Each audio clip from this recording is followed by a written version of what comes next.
Step into the eastern woodlands in 1640, and the first thing you'll notice isn't the majesty of the ancient pines. It is the silence. Not the peaceful quiet of a nature documentary, but the heavy, suffocating stillness of a room where someone has just been murdered.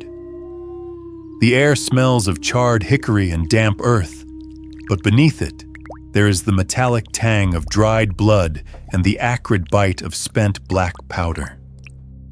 You've been sold a story of the North American interior as a vast, untouched Eden, a place where people lived in stagnant harmony with the trees until the European arrival broke the spell.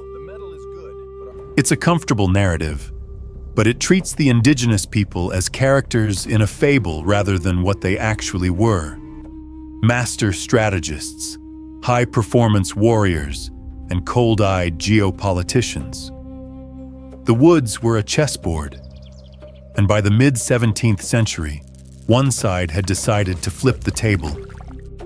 They were the Haudenosaunee, the 5 nations of the Iroquois. They didn't just fight, they industrialized the hunt and weaponized grief.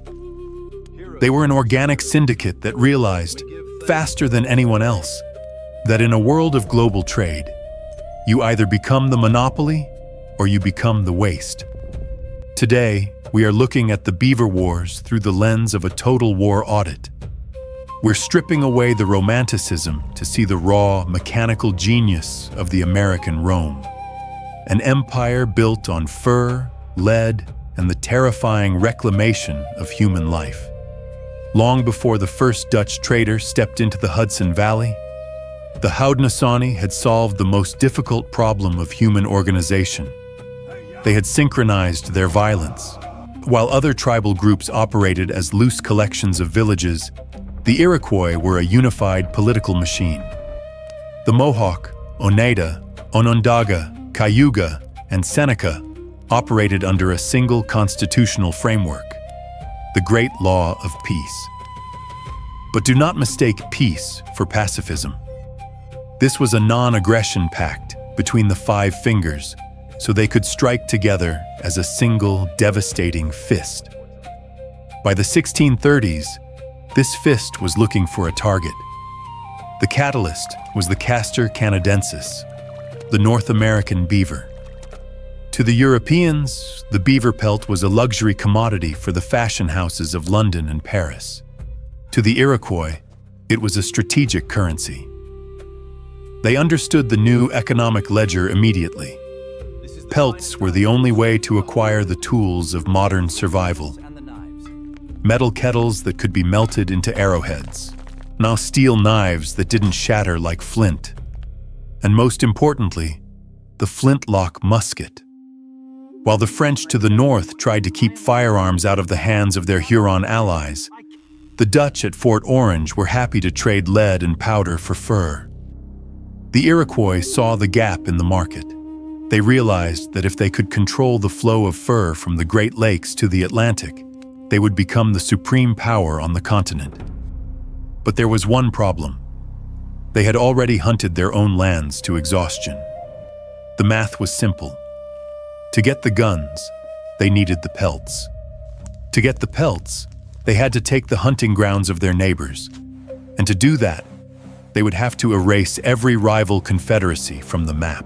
There is a visceral reality to Iroquois warfare that modern history often tries to bury because it is too dark for a textbook.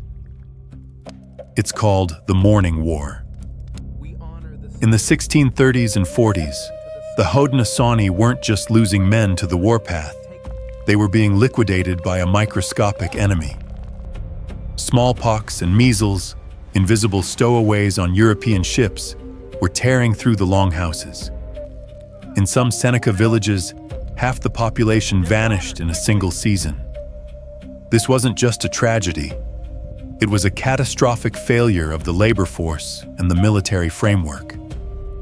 The Iroquois response wasn't to mourn with tears. They mourned with raids. When a clan matriarch lost a son or a daughter, she didn't just grieve, she demanded a requickening. She would present the warriors with a belt of wampum and a command: "Go into the woods and bring me back a replacement."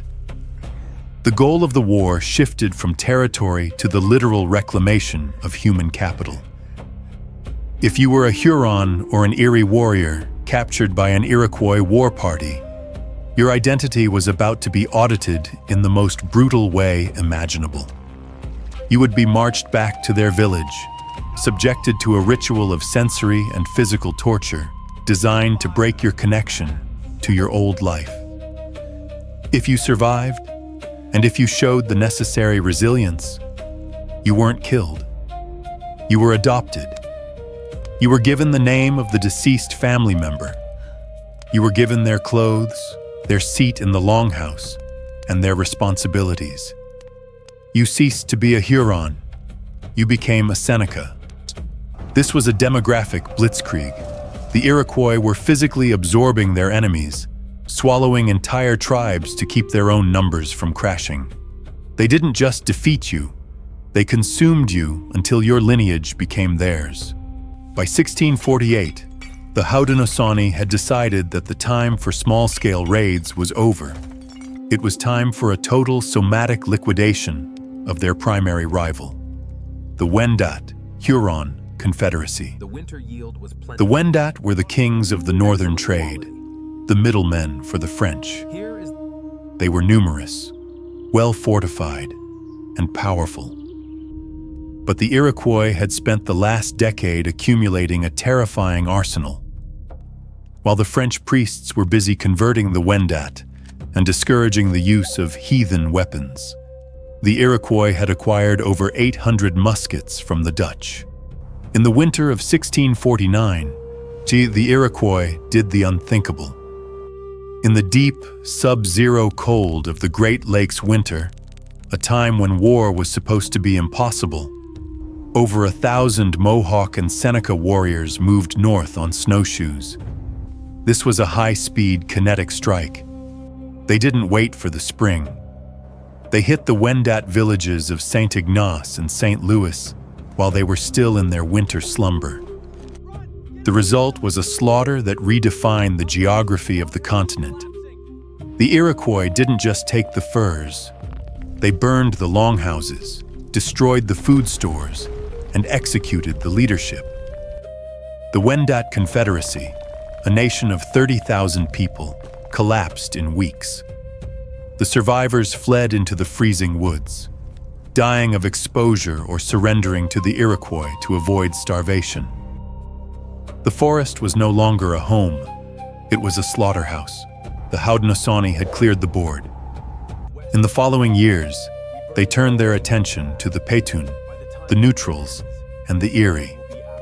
One by one, these ancient confederacies were erased. By 1655, the Iroquois had created a dead zone of hundreds of miles around their territory, a buffer of empty woods where no one dared to hunt without their permission. The Iroquois didn't achieve this empire through luck. They achieved it through a terrifying mastery of the environment and psychological warfare. They were the inventors of the forest guerrilla style that would haunt European armies for the next 2 centuries. A Mohawk war party didn't move like a line of soldiers. They moved like a shadow.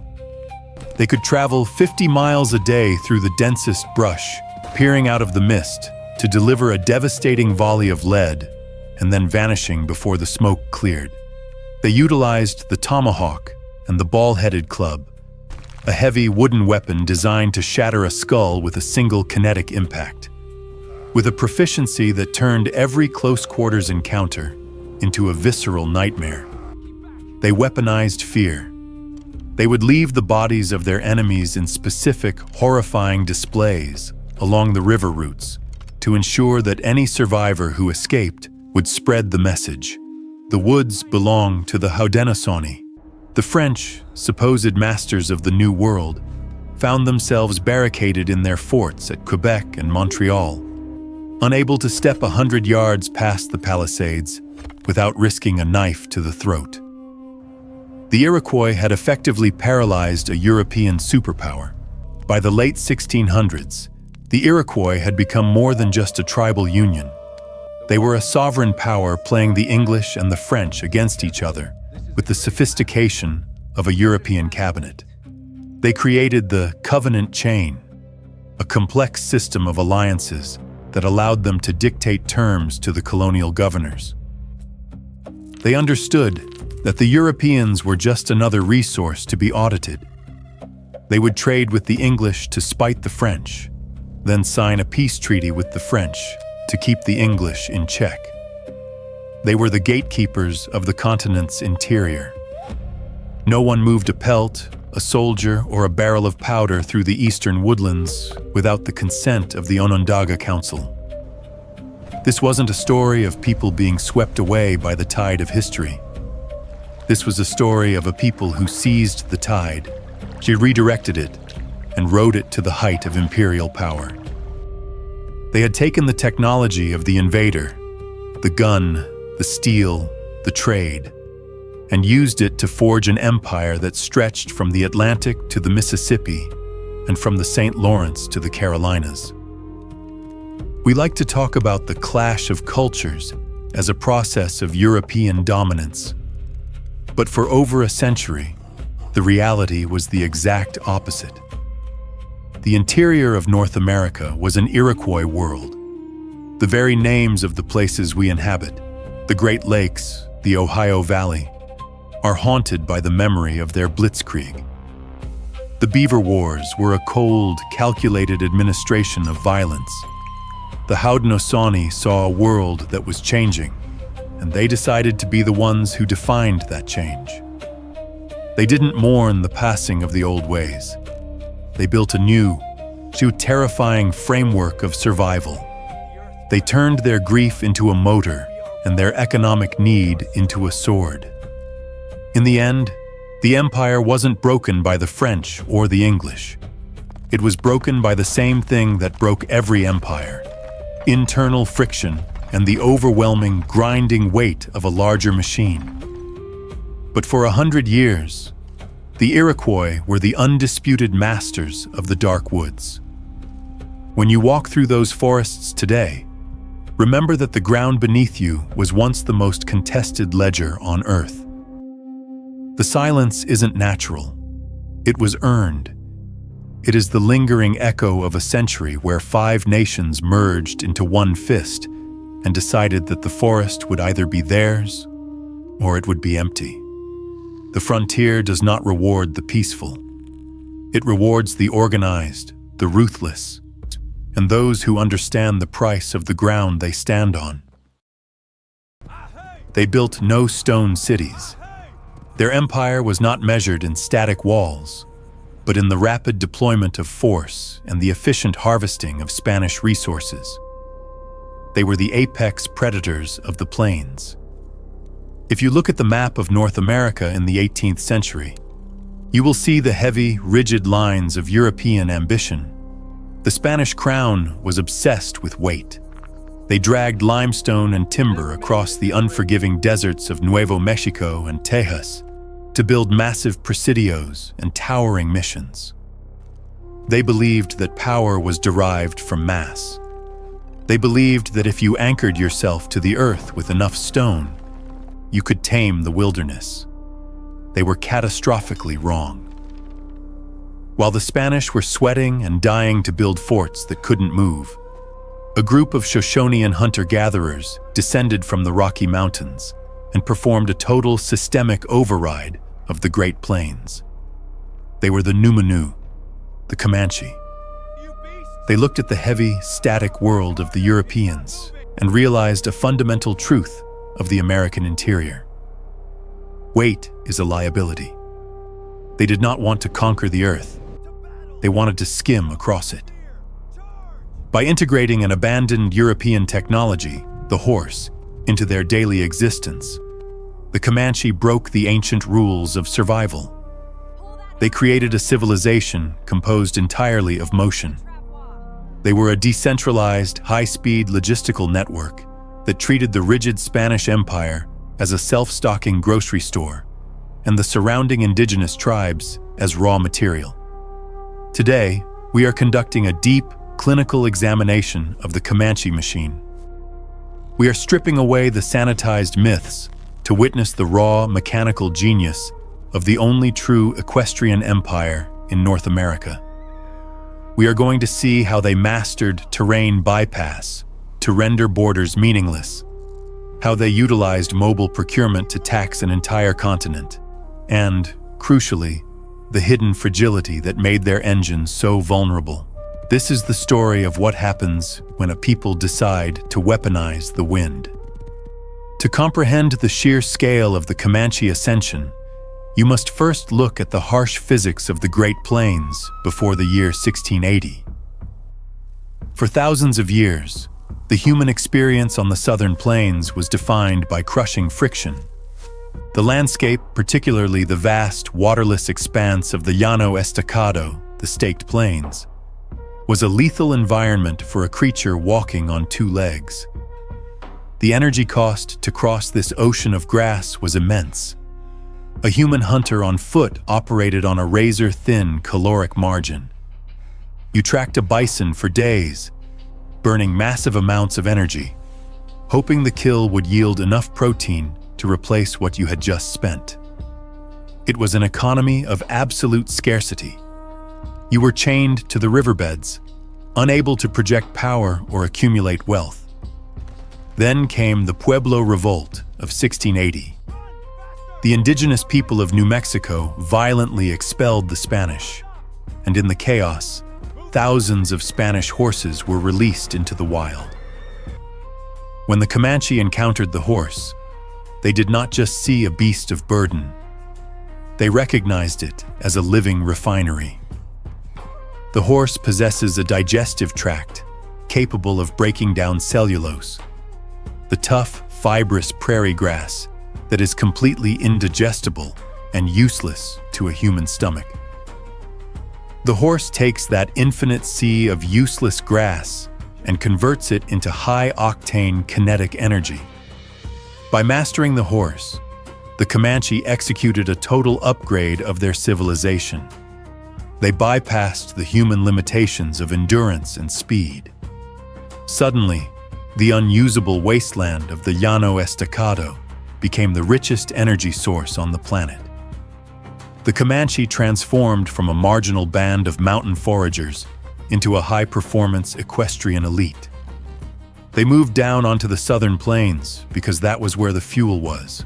While other tribes kept small herds for occasional hunting, the Comanche completely restructured their society around the animal. They became a mounted economy of surplus. They bred, stole, and traded horses until they possessed herds numbering in the tens of thousands. They moved their camps with the seasons, chasing the best grass to ensure their organic engines were always fueled. This mastery granted them their first great strategic advantage: terrain bypass. The Spanish military was chained to supply lines and roads. The Comanche were not. A Comanche war party could cross hundreds of miles of barren, waterless desert that European maps marked as impassable. They carried water in the intestines of bison, drank the blood of their horses if necessary, and emerged from the empty spaces to strike deep behind enemy lines.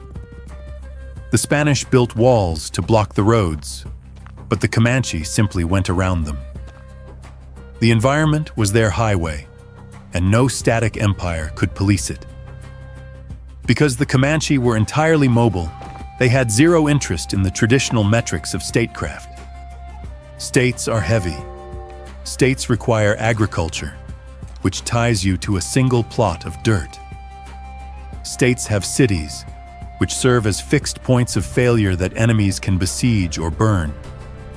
The Comanche recognized that if you remain in constant motion, you are effectively untouchable. They looked at the Spanish settlements in New Mexico, Texas, and northern Mexico not as rival sovereign territories, but as living warehouses. The Spanish were doing the brutal, back-breaking labor of digging wells, planting corn, and raising cattle and sheep. The Comanche saw no reason to replicate this labor. Why farm when you can simply harvest the farmers? This was the doctrine of mobile procurement. The Comanche established an annual rhythm of extraction. Every autumn, under the bright, guiding light of the Comanche moon, hundreds of warriors would ride south. They would bypass the heavy stone presidios entirely, slipping through the gaps in the Spanish defensive network to strike the sprawling haciendas and ranches of Chihuahua and Coahuila with surgical precision. Their objective was extraction. They would kill the men who resisted, burn the static infrastructure, and round up thousands of horses, mules, and cattle. By the time the Spanish garrison managed to saddle their mounts, the Comanche were already 50 miles away, driving their newly acquired assets back into the impenetrable depths of the Comancheria. But livestock was only half of the harvest. The Comanche also extracted human capital. A nomadic warrior society comes with a high mortality rate. To sustain their empire, the Comanche required a constant influx of fresh genetic material and labor. They solved this through the mass kidnapping of Spanish and Mexican women and children. These captives were processed through a brutal psychological crucible designed to erase their previous identity and integrate them into the Comanche machine. A Mexican boy captured at the age of 8 would be subjected to severe discipline, taught the Comanche language, and trained to ride and shoot. By 18, the boy who used to go to Mass in San Antonio was now a Comanche warrior, fully integrated, participating in raids against his former people. This demographic recycling program was ruthlessly efficient, allowing the Comanche to constantly replenish their ranks.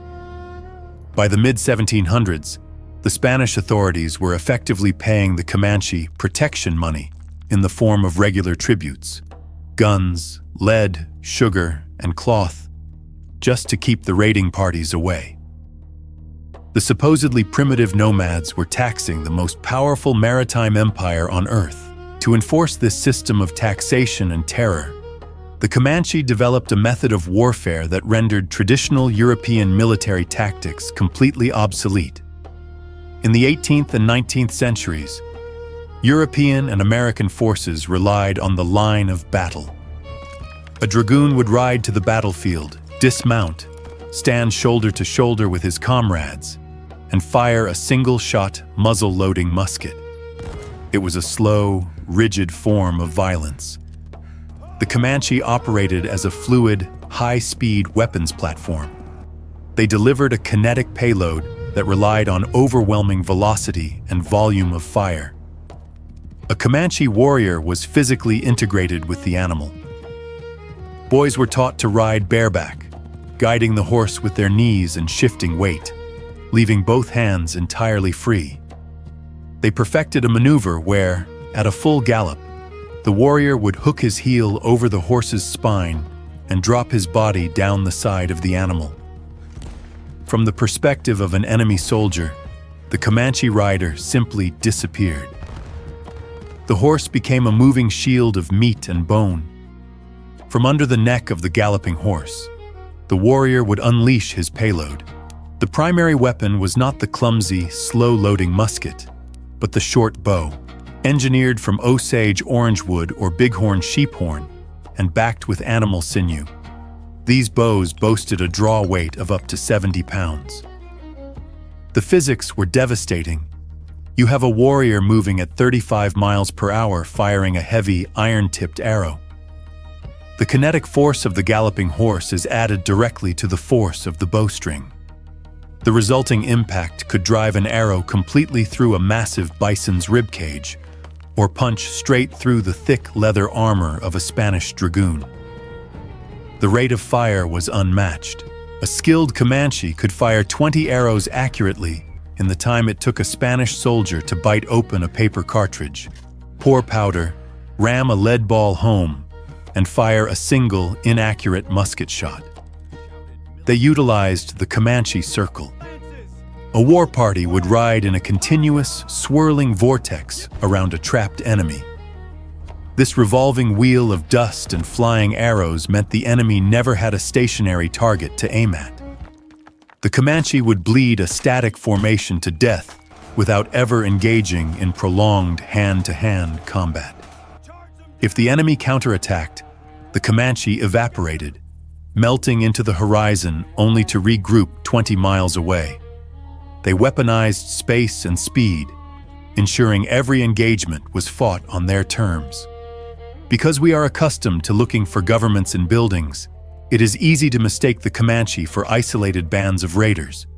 In reality, they operated as the central hub of a highly organized continental trade syndicate. They were the apex managers of the North American interior. They understood macroeconomics. They recognized that the horse was a fluctuating currency. In the Spanish provinces of the South, where horses were bred and easily stolen, they were cheap. But hundreds of miles north, among the agricultural tribes in the freezing plains of Canada, horses were incredibly rare and highly valued. The Comanche exploited this geographic arbitrage. They utilized their mobile procurement network to harvest thousands of horses from Mexico, then drove these massive herds north, trading them to the Cheyenne, the Arapaho, and the French. In exchange, the Comanche received British and French manufactured goods, steel knives, copper kettles, and most importantly, firearms and powder. They acted as a massive armed conveyor belt, moving the resources of the South to the North and the technology of the North to the South. To protect this monopoly, they engaged in a ruthless campaign of geopolitical clearing. Before the Comanche arrived, the southern plains were heavily populated by the Apache.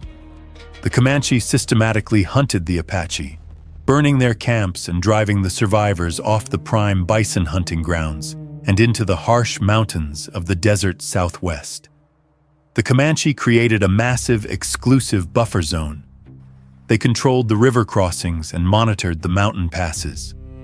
If you were a French trader or a Spanish priest, you did not cross the Comancheria without their permission. They dictated the terms of trade, deciding who received horses and who received arrows. They were administrating a commercial empire. But every high-performance engine possesses a fatal flaw. We look at the sheer reach of the Comanche and assume invincibility. Yet their empire was built on a razor-thin margin of ecological and industrial dependency. They were an apex predator that could not manufacture its own teeth. Their greatest strength, the horse, was also their most crippling vulnerability. A single Comanche warrior did not just ride one horse. He required a remuda of 5 to 10 mounts to maintain his incredible mobility. Scaled up to an empire, you are looking at herds totaling over 200,000 equines. The logistical nightmare of sustaining that kind of biomass is staggering. Horses require massive amounts of water and grass. During the brutal southwestern droughts, or the freezing dead of winter, the Comanche were forced to retreat into the river valleys. 200,000 horses concentrated in narrow riverbeds would literally eat the valleys down to the dirt, destroying the very ecosystem that kept them alive. The Comanche were trapped by their own engines. They had to keep expanding and moving, because standing still meant their herds would starve. Furthermore, their technological supremacy was an illusion built on foreign supply chains. By the mid-19th century, the Comanche relied heavily on firearms to maintain their dominance. But a rifle without gunpowder is just a clumsy wooden club. The Comanche did not forge iron or mill sulfur. They relied entirely on the New Mexican traders and European smugglers for every single grain of powder and ounce of lead they fired. If that supply chain was severed, their kinetic payload would evaporate. They were the undisputed masters of the plains, yet they lived in absolute reliance on the industrial furnaces of the very civilizations they raided. The Comanche machine was terrifyingly fast, but it was incredibly brittle. All it took to shatter it was an opponent willing to target the fuel instead of the rider. An empire built on pure motion is invincible until you drain the tank.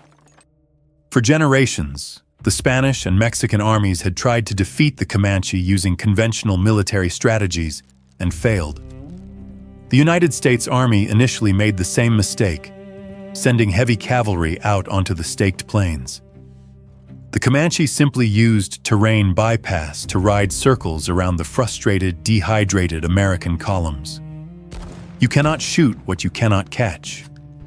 But in the post-Civil War era, the United States changed its strategy. The generals realized they were fighting an ecological war. If they could not destroy the machine in the field, they had to liquidate its resources. The energy that sustained the Comanche Empire was not just the grass, it was the American bison.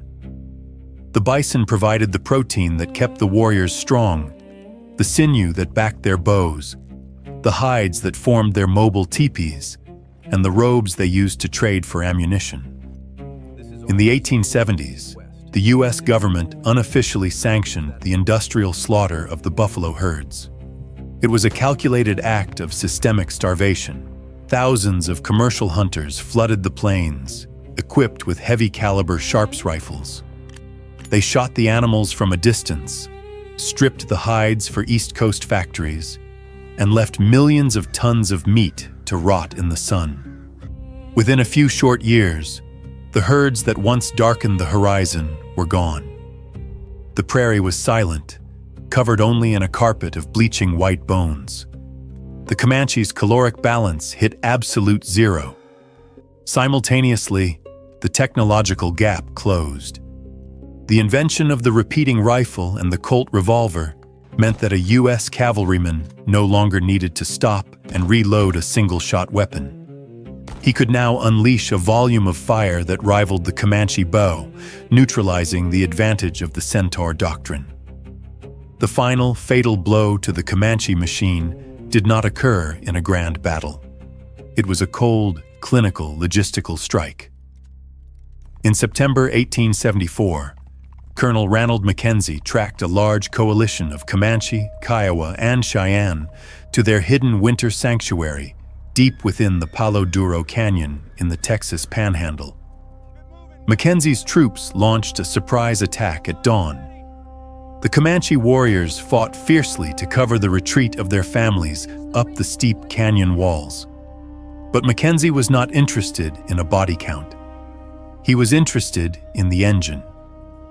While the warriors retreated, the U.S. cavalry captured the Comanche herd, over 1,400 horses. Mackenzie understood that if he simply took the horses, the Comanche would steal them back. He made a decision that broke the spine of the empire. He ordered his men to herd the horses into Toole Canyon. There, the soldiers formed firing squads and systematically shot all but 400 animals. The canyon ran red with blood, and the deafening echo of gunfire lasted for hours. When the smoke cleared, the Comanche were no longer the masters of velocity. They had been forcibly disconnected from their organic engines. They were, for the first time in a century, pedestrians. Without their horses, there could be no kinetic payload. Without the speed, there could be no mobile procurement. Without the bison, there was no food. The freezing winter of 1874 set in, and the greatest empire of the plains, starving and shivering on foot, was forced to walk out of the canyons and surrender to the reservation at Fort Sill. We have a tendency to look back at the history of the frontier and filter it through a lens of melancholic tragedy. We romanticize the feathers, the war paint, and the noble defeat.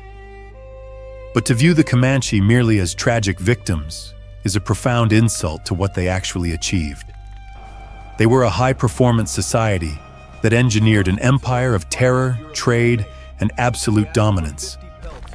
They demonstrated what happens when a people abandons the illusion of safety provided by walls and embraces the pure, unadulterated power of motion. They proved that a civilization does not need to build stone monuments to be a superpower. It only needs enough velocity to outrun the enemy and enough ruthlessness to harvest the weak. For 150 years, they turned the center of the North American continent into their own private domain. They were the apex predators of a world where the only laws were the speed of your horse, the tension of your bowstring, and the cold calculation of how many calories you could extract from the ground beneath your hooves. The frontier did not conquer the Comanche. The Comanche owned the frontier. It was only when the industrial might of a continent-spanning nation physically destroyed the ecosystem itself that the machine finally stopped. The next time you find yourself driving across the seemingly empty expanse of the Texas Panhandle, roll down the window. Listen to the wind howling across the grass. Remember that you are not looking at an empty space. You are standing in the graveyard of motion. You are looking at the ruins of an empire that was simply too fast, too fluid, and too brilliant to ever be caught in stone. The price of that power was a life lived at a dead sprint, a bow always strung, and a clinical understanding that in the desert, you are either the engine or you are the fuel. Imagine the heavy, suffocating weight of an oven wrapped in a wet wool blanket. That is the air of Central Florida in August. Now, put on a high-collared, heavy blue wool uniform, strap 40 pounds of gear, a canteen, and a 9-pound Springfield musket to your back, and step into black water that reaches your waist. The water smells of ancient, decomposing vegetation and sulfur. The razor-sharp edges of the sawgrass slice through your trousers, leaving hundreds of microscopic paper cuts across your thighs that instantly fill with stagnant, bacteria-rich mud. Above you, the Spanish moss hangs from the live oaks like the ragged shrouds of dead men. You cannot see the horizon. You cannot see the enemy. You can only hear the deafening, maddening drone of a million mosquitoes and the erratic, terrified splashing of the man in front of you. You were told this was going to be a swift, punitive expedition. You were told that the United States Army, a modern, disciplined, European-style military machine, would march down, intimidate a few scattered bands of indigenous people, and be back in Washington for a parade. You were lied to. You have just waded into the 19th century equivalent of the American Vietnam.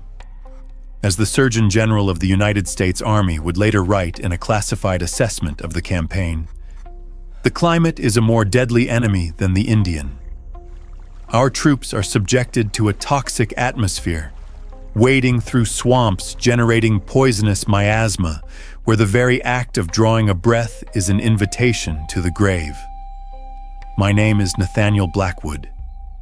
Today we are conducting a raw anatomical examination of the Second Seminole War. We are stripping away the sanitized Hollywood illusions of frontier glory to look at a 7-year survival horror. We are going to break down how a brilliant guerrilla syndicate and a ruthless, predatory environment ground the American military apparatus into the mud, leaving behind nothing but unmarked graves and the only indigenous nation to never surrender. The machinery of this catastrophe was set into motion by a piece of paper. In 1830, President Andrew Jackson signed the Indian Removal Act, a legislative mandate to clear the eastern United States of its native populations and march them to the barren dust of Oklahoma. For the tribes of the Southeast, this was the Trail of Tears. But down in the dense, subtropical labyrinth of the Florida Territory, the Seminole people looked at the eviction notice and flatly refused.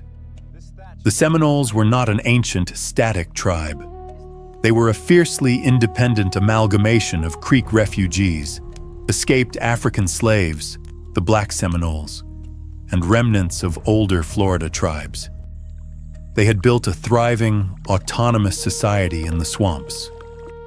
When the U.S. government presented the Treaty of Payne's Landing in 1832, a document designed to legally steal their land, The response was not diplomatic. The legend, backed by the oral histories of the time, states that the young, charismatic war leader Osceola approached the table where the federal Indian agent sat. Osceola did not ask for a quill. He drew his hunting knife, raised it above his head, and drove the steel straight through the treaty, pinning it to the oak table. "This," he supposedly declared, "is the only treaty I will ever make with the white man." The United States responded with the arrogance typical of a rising empire. They dispatched the regular army, assuming that a display of cannons, dragoons, and marching columns would instantly shatter the native resistance. They fundamentally misunderstood the theater of war. They brought a Napoleonic doctrine into a prehistoric swamp. The logistical collapse was instantaneous and absolute. To wage a traditional war, an army needs supply lines. They need roads for their heavy, iron-axled wagons, their massive caissons of artillery, and their slow-moving herds of beef cattle. Florida has no roads. It is a vast, interconnected sponge of limestone, muck, and wetlands. The quartermaster reports from the first years of the war read like the desperate dispatches of a doomed expedition. One quartermaster noted, "Our transport is entirely paralyzed. Wagons sink to their beds in the treacherous sands and mud. Horses rupture their hearts, attempting to pull them free. Our salt pork spoils within 48 hours of opening the barrels, turning rancid in the infernal humidity. And our hard bread is consumed by a green mold before it reaches the mouths of the men." The American soldiers were tethered to these sinking wagons. They moved at a crawl, exhausted before they even saw combat, hacking blindly through the palmetto scrub with machetes. In stark contrast, the Seminoles operated on a system of frictionless, aquatic mobility. Their primary vehicle was the dugout canoe, a vessel carved from a single massive cypress log. These canoes could glide silently through water just 6 inches deep. A Seminole war party could carry 50 pounds of dried venison, coontie root flour, and lead in a canoe, traverse 50 miles of the Everglades in a single night, and hide the boat beneath the sawgrass before dawn. They moved like water moccasins over the very terrain that was swallowing the U.S. Army alive. Osceola and the Seminole leadership understood a cold, tactical truth. If you meet a superior industrial force on an open field, you will be destroyed. Therefore, there would be no open fields. There would be no lines of battle.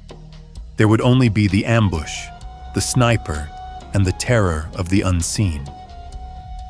The Seminoles waged a masterclass in psychological and asymmetrical warfare. They dictated the terms of every single engagement. They would wait for an American column to stretch itself thin along a narrow, muddy trail, bogged down by their heavy wool coats and sinking boots. Then, the swamp would explode. A volley of musket fire would erupt from the dense thickets of cabbage palms and oak scrub. The accuracy of the Seminole warriors was terrifying. They targeted the officers first, dropping the men on horseback to shatter the chain of command, then targeted the artillerymen to silence the cannons. Before the American soldiers could form a line, fix bayonets, and fire a blind return volley into the trees, the Seminoles were gone. They dissolved into the Spanish moss and the deep mud, leaving the soldiers to fire at shadows. Captain John T. Sprague, an American officer who served in the grueling campaign, documented the sheer frustration of fighting this invisible enemy in his diaries. "They are here, and they are nowhere. A commander may scour a hammock for days, finding nothing but the tracks of a deer, only to have his rear guard decimated by a foe that seems to rise from the very mud itself. They possess a capacity for concealment that defies European comprehension. I have seen evidence of warriors submerging themselves entirely in the black water for hours, breathing only through a hollow reed, waiting for our patrols to pass within inches of their hidden blades. This wasn't a war of conquest. It was a war of attrition. The most famous example of this was the Dade Massacre in December 1835. Major Francis Dade was leading a column of 110 men from Fort Brooke, modern-day Tampa, to Fort King, Ocala. They were marching through an area of open pine barrens, thinking they were safe. They were wrong. Osceola's allies, led by Chiefs McCanopy and Jumper, had shadowed them for days. When the Americans reached a patch of high saw palmettos, the Seminoles opened fire. The first volley wiped out half the command, including Major Dade. The surviving soldiers desperately tried to build a crude triangular breastwork out of pine logs, but they were pinned down, picked off one by snipers hidden in the grass. Of the 110 American soldiers, only 3 survived, crawling away severely wounded. The psychological toll on the U.S. Army was devastating. The soldiers were not fighting men. They felt they were fighting the forest itself. They spent weeks marching through waist-deep water, waiting for the sudden crack of a rifle, unable to sleep, unable to dry their rotting boots, jumping at every snap of a twig. The stress broke the minds of farm boys from Ohio and New York who had never seen an alligator, let alone a warrior who could vanish into a fog bank. But Osceola's warriors were not the deadliest force in Florida. The Seminoles had a silent, microscopic ally that inflicted more casualties on the United States military than every musket ball and arrow combined. The environment was a systemic meat grinder. The U.S. Army built a network of crude wooden forts across the interior of Florida to serve as supply depots and garrisons. These forts, built of green, unseasoned pine logs, were erected directly in the middle of stagnant, mosquito-infested swamps. They became isolated incubators for disease.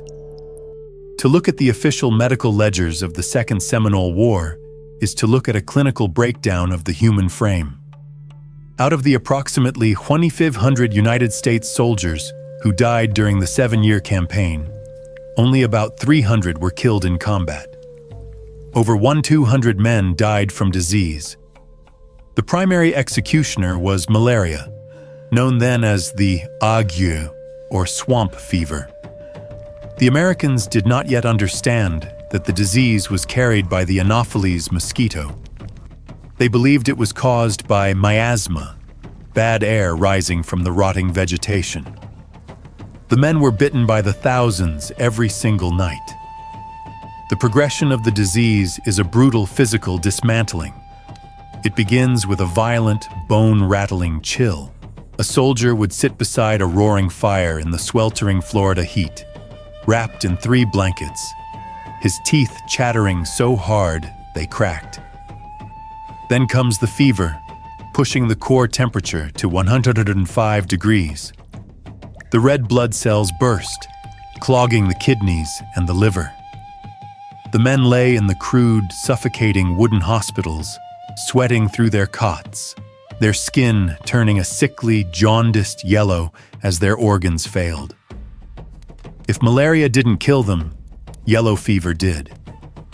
Transmitted by the Aedes aegypti mosquito, yellow fever induces a catastrophic hemorrhagic collapse. The virus attacks the liver, preventing the blood from clotting. The soldiers would suffer agonizing joint pain, followed by the terrifying hallmark of the disease, the black vomit. They would literally vomit up the coagulated blood leaking into their own stomachs. They bled from their gums, their noses, and their eyes, and dying in a state of toxic delirium. And beneath the fevers was the constant, grinding misery of dysentery. Clean water was a luxury that did not exist on the march. Desperate, heat-exhausted soldiers drank directly from stagnant cypress swamps. ingesting amoebas and bacteria. The resulting intestinal infection stripped the lining of their bowels. Men died of sheer dehydration, passing pure blood and mucus, screaming in agony while surrounded by millions of gallons of undrinkable water. The Surgeon General's reports painted a grim picture of these wilderness outposts. The hospitals at Fort King and Fort Drane are overflowing with the wretched wrecks of men. The stench of dysentery and gangrene hangs over the palisades. We are not treating a fighting force. We are maintaining a hospice for the doomed. The climate is melting the flesh from their bones faster than the enemy can shoot them. The Seminoles, meanwhile, had lived in this environment for generations. They possessed generational knowledge of the terrain. They knew where the clear springs were, and they understood the medicinal herbs necessary to combat the fevers. The swamp was their fortress. To the Americans, it was a graveyard. As the years dragged on, the war became a massive bleeding ulcer on the federal budget. The United States government poured resources into Florida with an escalating sense of desperation. They deployed bloodhounds imported from Cuba to track the warriors through the swamps. The hounds either died of the heat or were killed by the Seminoles. They deployed flat-bottomed gunboats. They burned native crops. Nothing worked. The war consumed the careers of the finest officers in the U.S. military. 3 commanding generals, Edmund Gaines, Winfield Scott, and Thomas Jessup, were either disgraced or frustrated to the breaking point by their inability to corner the enemy. General Jessup became so desperate that he abandoned the fundamental rules of civilized warfare. In October 1837, Osceola approached an American encampment under a white flag of truce to negotiate the release of prisoners. Jessup ordered his men to surround Osceola, strike him over the head, and bind him in chains. It was a staggering violation of international military ethics, a cowardly capture that shocked the American public and turned Osceola into a martyr. Osceola would die of a throat infection in a damp prison cell in South Carolina a few months later. But even the treacherous capture of their most famous leader did not break the Seminoles. Other chiefs, Cocucci, Wildcat, Sam Jones, and Billy Bowlegs, stepped into the vacuum, leading the American army deeper into the impenetrable sawgrass of the deep Everglades. By 1842, the United States had reached its breaking point. The Second Seminole War had cost the federal treasury an estimated $40,000. To put that in perspective, the entire budget of the United States government in 1835 was roughly $18 million. They had spent more than double the nation's annual income trying to clear a swamp of a few thousand people, and they had failed. There was no grand surrender. There was no treaty signed on a battleship. The United States simply realized they could not win the physics of the environment. In 1842, Congress passed the Armed Occupation Act, declaring the war over without actually achieving their objective. The Army quietly packed up its rotting tents, loaded its emaciated, malaria-stricken survivors onto ships, and sailed away. A few thousand Seminoles had been captured and sent west, but a core group of a few hundred retreated into the deepest, most inaccessible heart of the Everglades, the Big Cypress Swamp. The U.S. Army refused to follow them in. They left them alone. We look back at the history of the 19th century, and we are fed a narrative of unstoppable industrial progress. We are taught that the frontier was a wild beast that was inevitably tamed by the railroad, the telegraph, and the sheer willpower of the American soldier. But if you look at the mud of Central Florida, you see the hard, unyielding limit of that progress. The Second Seminole War was not a tale of heroic cavalry charges. It was a 7-year masterclass in human endurance and tactical brilliance. by a people who refused to be erased. The Seminoles weaponized the heat, they weaponized the water, and they weaponized the very insects of the air. They forced a modern superpower to realize that all the cannons and military academies in the world are useless when the ground beneath your feet is trying to eat you. To this day, the Seminole tribe of Florida holds a title that no other native group in North America can claim. They are the unconquered. They never signed a formal peace treaty with the United States government ending the war. They didn't have to. They beat the machine until the machine gave up and walked away. The next time you walk through the humid air of a Florida evening, listen to the buzzing of the mosquitoes and look at the dark water reflecting the moon. Understand that you are looking at an undefeated defensive perimeter. You are looking at a swamp that swallowed an army and the ghosts of the men who knew exactly how to use it. My name is Nathaniel Blackwood, and history is never what you think.